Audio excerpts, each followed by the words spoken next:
இப்படியே இவளுக்கு சப்போர்ட் பண்ணிக்கிட்டே இருங்க. இவ இன்னும் ஆட்டம் போட்டு நம்ம வீட்டையே நடுத்தெருவு கொண்டு வந்துருவா. போதும் பைரவி, போதும், நிறுத்து. இது பாரு, என் 2 பிள்ளைங்களும் கைவிட்டு போன வேதனையில நான் இருக்கேன். என்னால உன்கிட்ட சண்டை போட முடியாதும்மா. போதும்.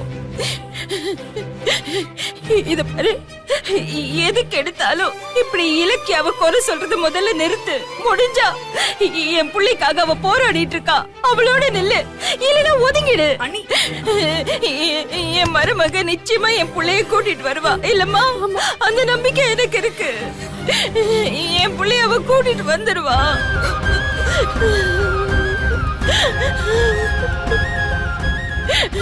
இத பாருங்க மேடம், நீங்க என்ன வெறுக்கிற மாதிரி நானும் நீங்க செஞ்ச தப்புக்கெல்லாம் உங்களை வெறுத்தேன்னு வைங்க. இந்நேரம் நீங்க இந்த வீட்லயே இருந்திருக்க மாட்டீங்க.